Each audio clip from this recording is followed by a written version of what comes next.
Welcome to the current affair series of BPSC 71st mains. इस series में हम लोग विजन आइज में दिए गए करंट अफेयर्स को डिस्कस कर रहे हैं जो कि 71st बीपीएससी मेंस के लिए इम्पोर्टेंट हो सकते हैं।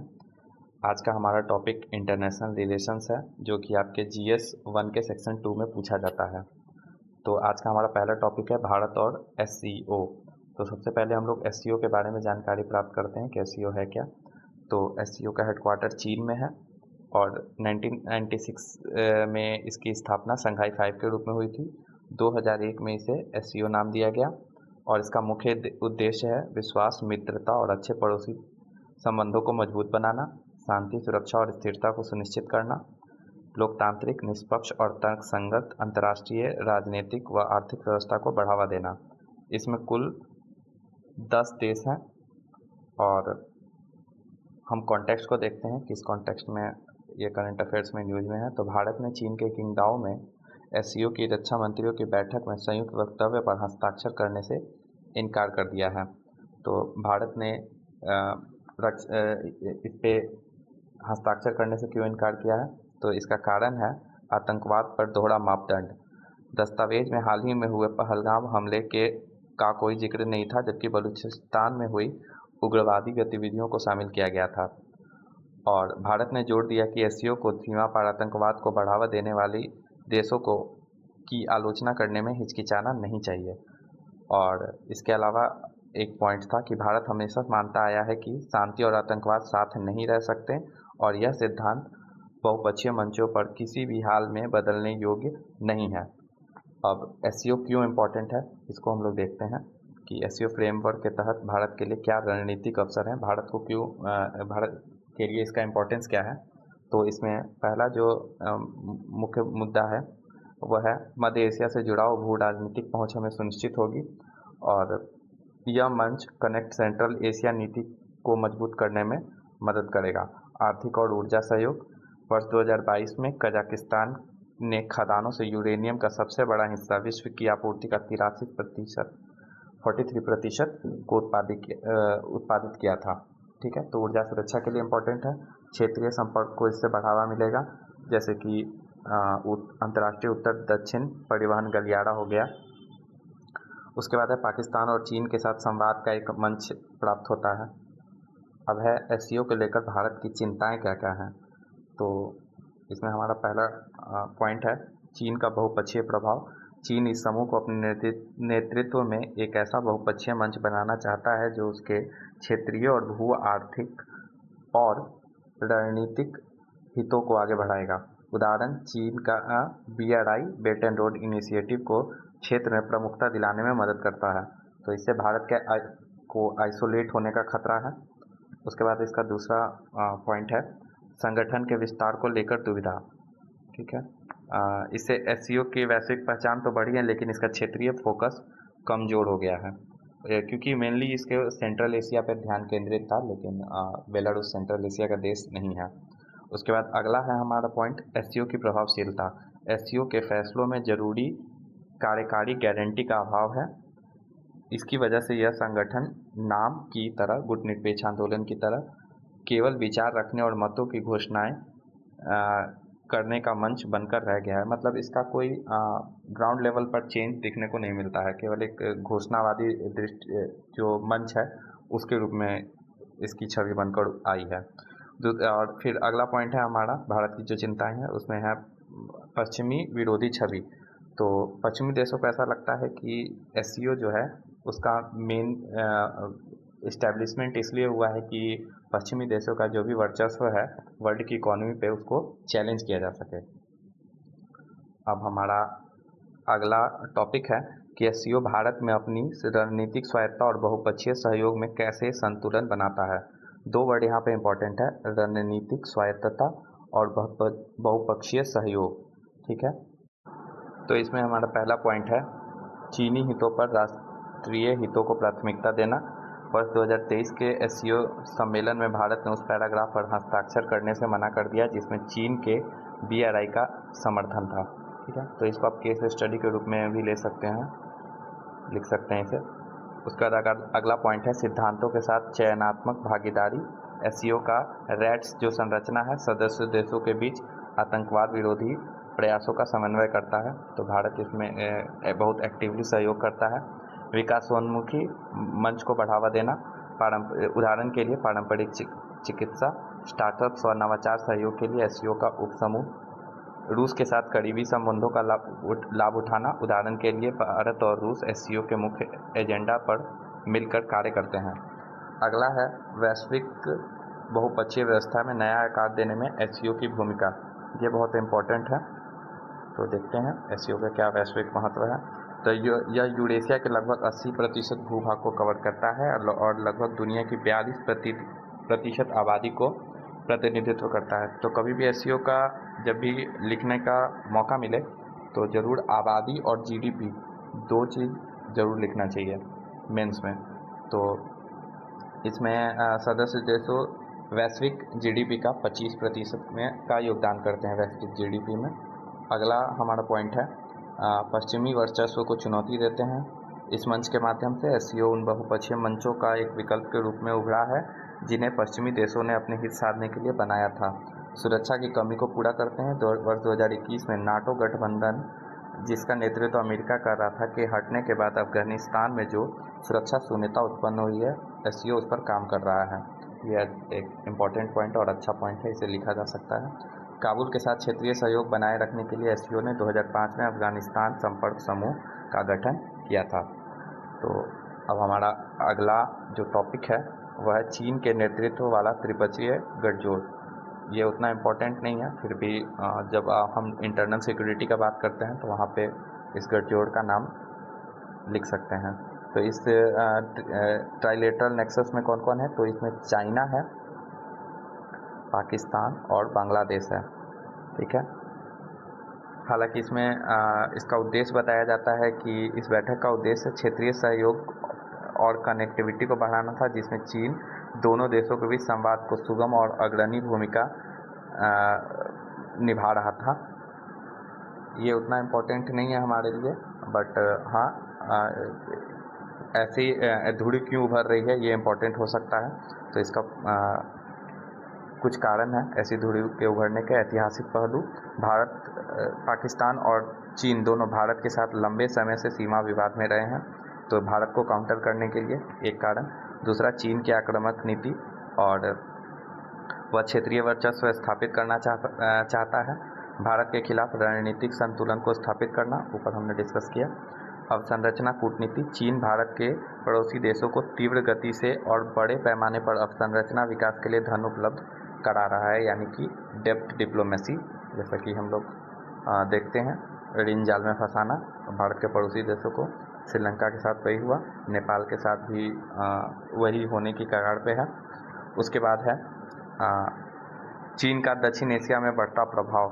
तो ये आप कहीं भी लिख सकते हैं, अगर क्वेश्चन सार्क से आ जाए या बिम्स्टेक से आ जाए, जो कि बीपीएससी का बहुत ही फेवरेट क्वेश्चन रहा है हमेशा से, तो आप वहाँ पे चाइना का जो बढ़ता प्रभाव है उसको लिख सकते हैं। तो कहाँ कहाँ ऐसा प्रभाव है, तो पाकिस्तान में है। पाकिस्तान अपने अधिकांश रक्षा आयात के लिए चीन पर निर्भर है। मालदीव का उदाहरण, चीन मालदीव फ्रेंडशिप ब्रिज और आवास परियोजनाएं। नेपाल में पोखरा अंतर्राष्ट्रीय हवाई अड्डा और प्रस्तावित ट्रांस हिमालयन कनेक्टिविटी परियोजना। श्रीलंका में चीन का हम्बनटोटा बंदरगाह का निर्माण किया गया है। बांग्लादेश में चीन बांग्लादेश के लिए रक्षा सामग्री का सबसे बड़ा आपूर्तिकर्ता है। तो आप इन सभी कंट्रीज में क्या क्या प्रोजेक्ट चल रहे हैं वो आप लिख सकते हैं। चीन का जो प्रभाव अपने पड़ोसी देशों में बढ़ रहा है उनमें इन प्रोजेक्ट्स को आप लिख सकते हैं। उसके बाद है अगला हमारा पॉइंट है कि भारत के लिए इससे संबंधित चिंताएं क्या हैं या निहितार्थ क्या हैं। तो पहला है भू रणनीतिक घेराबंदी, चीन का जो स्ट्रिंग और पल्स का नीति था, और इसमें हम्बनटोटा बंदरगाह की चर्चा है, और या फिर बांग्लादेश का जो चिटगांव पोर्ट है उसकी बात हो। समानांतर क्षेत्रीय सहयोग, चीन द्वारा बनाए गए वैकल्पिक क्षेत्रीय मंचों के कारण भारत नेतृत्व वाले मंच जैसे बिम्स्टेक का महत्व कम हो सकता है। बिम्स्टेक या सार्क। क्षेत्रीय प्रभाव में कमी, उदाहरण के लिए बांग्लादेश ने तीस्ता नदी परियोजना में चीन को शामिल करने की रुचि व्यक्त की है। उसके बाद है भारत की कनेक्टिविटी संबंधी पहलों पर प्रभाव। BRI परियोजनाओं को बढ़ावा मिलने से भारत की पहलें जैसे BBIN और IMEC है, भारत मध्यपूर्व यूरोप आर्थिक गलियारा नकारात्मक रूप से प्रभावित हो सकता है। फिर है भारत द्वारा इसके प्रति क्या क्या नीति अपनाई जा रही है। तो रणनीतिक साझेदारियों के माध्यम से संतुलन को स्थापित किया जा रहा है। चीन को प्रति संतुलित करने के लिए क्वाड की स्थापना की गई है। उसके बाद है विकास परियोजनाओं का क्रियान्वयन किया जा रहा है पड़ोसी देशों में। डेवलपमेंट फंड बिम्स्टेक जैसे क्षेत्रीय मंचों के अधीन कनेक्टिविटी इंफ्रास्ट्रक्चर के लिए एक क्षेत्रीय विकास कोष स्थापित करने की संभावना पर विचार किया जा सकता है। और उसके बाद है द्विपक्षीय व बहुपक्षीय क्षेत्रीय फ्रेमवर्क की स्थापना हो। भारत को अपनी एक्ट ईस्ट पॉलिसी के बेहतर परिणाम हासिल करने के लिए सक्रिय रूप से कार्य करना चाहिए। और RIC रसिया इंडिया चाइना के माध्यम से जुड़ाव, मतलब एक प्रोडक्टिव डायलॉग इनिशिएट होना चाहिए। अगला हमारा टॉपिक है इजराइल अमेरिका ईरान संघर्ष। तो इसमें आपसे पूछ सकता है कि इसमें भारत की प्रतिक्रिया क्या रही, या वैश्विक प्रभाव क्या होगा इस संघर्ष से, या भारत पर क्या प्रभाव होगा। तो सबसे पहले हम लोग भारत की प्रतिक्रिया देखते हैं। भारत ने दोनों देशों से अपील की कि वे कोई उकसाने वाला कदम न उठाएं और फिर से वार्ता की राह पर लौटें। भारत ने ईरान इजराइल संघर्ष पर SCO की चर्चाओं में भाग लेने से परहेज किया, जिनमें इजरायली सैन्य हमलों की निंदा की गई। अब है इसका वैश्विक प्रभाव क्या है। इजराइल ईरान और अमेरिका के संघर्ष का वैश्विक प्रभाव। परमाणु तनाव में वृद्धि हो सकती है, क्योंकि ईरान ने IAEA यानी अंतर्राष्ट्रीय परमाणु ऊर्जा एजेंसी के सहयोग के साथ निलंबित कर दिया है और NPT से बाहर निकलने की योजना बना रहा है। व्यापार और ऊर्जा सुरक्षा के लिए खतरा है। ईरान की संसद ने हॉर्मुज जल डमरूमध्य को बंद करने के प्रस्ताव को मंजूरी दी है, जिससे वैश्विक स्तर पर कच्चे तेल और LNG की कीमतें बढ़ सकती हैं। इसके बाद है समुद्र के नीचे बिछी केबल संरचना में बाधा हो सकती है। और कौन कौन से केबल हैं, तो यूरोप इंडिया गेटवे है, फ्लैग है, fibre optic link around the globe cable. अगला है शक्ति शून्यता। ईरान के कमज़ोर पड़ने से सीरिया इराक लेबनान में उसका प्रभाव कम होने लगेगा, जिससे भविष्य में इन देशों में नवीन संघर्षात्मक प्रतिस्पर्धा उत्पन्न हो सकती है। उसके बाद है भारत पर क्या प्रभाव होगा। तो भारत के द्विपक्षीय व्यापार में गिरावट हो सकती है। ईरान अमेरिका के प्रतिबंधों के कारण भारत ने ईरान से तेल आयात पर रोक दिया है। इससे दोनों देशों के व्यापार जो 2017 में $14 बिलियन था, वह 2024 में मात्र $1.4 बिलियन रह गया है। इसके भू राजनीतिक निहितार्थ क्या हैं, तो भारत के इजराइल और ईरान दोनों के साथ घनिष्ठ संबंध है, इसलिए भारत को अपने हितों के मध्य बहुत सोच समझकर संतुलन बनाना पड़ता है। इजराइल रक्षा और तकनीक के क्षेत्र में अहम साझेदार है, जबकि ईरान ऊर्जा सहयोग और यूरेशिया तक पहुंच के लिए महत्वपूर्ण है, जैसे कि चाबहार बंदरगाह। अवसंरचना और कनेक्टिविटी परियोजनाओं पर असर, तो चाबहार बंदरगाह जो है वो ईरान में है और अंतर्राष्ट्रीय उत्तर दक्षिण गलियारा में इजराइल और ईरान दोनों का महत्वपूर्ण रोल है, दोनों देशों का। उसके बाद है भू राजनीतिक पुनर्संरचना। यदि ईरान का पतन होता है तो पश्चिमी एशिया मल्टीपोलर से बदलकर अमेरिका के नेतृत्व वाली एक ध्रुवीय यूनिपोलर ढांचे में जा सकती है, तो ये मल्टीलेटरलिज्म के लिए भी एक समस्या है। फिर है विदेशों में भारतीयों की सुरक्षा। बढ़ते तनाव के कारण इजराइल में लगभग 28,000 और ईरान में लगभग 10,765 भारतीयों को उच्च जोखिम का सामना करना पड़ रहा है। भारत ने ईरान और इजराइल के संघर्ष को क्षेत्रों में अपने नागरिकों को निकालने के लिए ऑपरेशन सिंधु शुरू किया है। अगला हमारा टॉपिक है G7 यानी ग्रुप ऑफ 7। ये डेवलप्ड कंट्रीज़ का ग्रुप है और भारत ने कनाडा के कनास्किस में आयोजित 51वें G7 शिखर सम्मेलन में एक आउटरीच देश के रूप में भाग लिया। तो इस सम्मेलन के दौरान भारत और कनाडा ने अपने संबंधों को प्रगाढ़ करने का फिर से फैसला किया। अपने उच्चायुक्तों को जल्द वापस भेजने पर सहमति जताई और भारत और कनाडा ने अर्ली प्रोग्रेस ट्रेड एग्रीमेंट पर दोबारा वार्ता शुरू करने का फैसला किया। इससे आगे चलकर व्यापक आर्थिक साझेदारी समझौते सेपा का रास्ता खुल जाता है। अगला है कि एक G7 में क्या क्या मुख्य घोषणाएं हैं, तो जागरूकता अभियान शामिल किया गया है।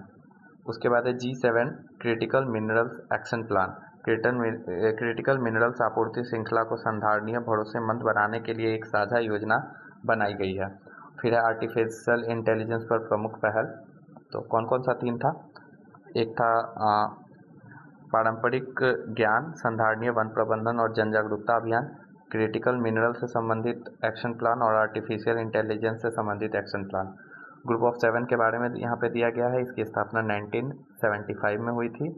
ये अनौपचारिक समूह है और इसमें विकसित और लोकतांत्रिक देश शामिल है। उसके बाद है इस समय G7 की क्या प्रासंगिकता है, ये आपसे पूछा जा सकता है मेंस में। तो वैश्विक सुरक्षा और संघर्षों पर प्रतिक्रिया जो है, यूक्रेन संकट के दौरान G7 देशों ने आपस में मिलकर रूस के पर प्रतिबंध लगाए जाने और रूस की फ्रीज हुई परिसंपत्तियों से यूक्रेन को आर्थिक सहायता प्रदान की। उसके बाद है चीन के प्रति नीति, जो है चीन को प्रति संतुलित करने में G7 की बहुत महत्वपूर्ण नीति है। अंतर्राष्ट्रीय संस्थाओं के एजेंडों को भी G7 जो ग्रुप है वो प्रभावित करता है। टैक्स गवर्नेंस में G7 का महत्वपूर्ण भूमिका है। भारत G7 और OECD के base erosion and profit shifting पर आधारित इंक्लूसिव फ्रेमवर्क का समर्थन किया है। मनी लॉन्ड्रिंग के खिलाफ कदम FATF की स्थापना G7 ने 1989 में की थी। सतत और डिजिटल गवर्नेंस में इसका इम्पोर्टेंस है, जैसे हिरोशिमा AI प्रोसेस और global partnership on artificial intelligence, global south के साथ संलग्नता।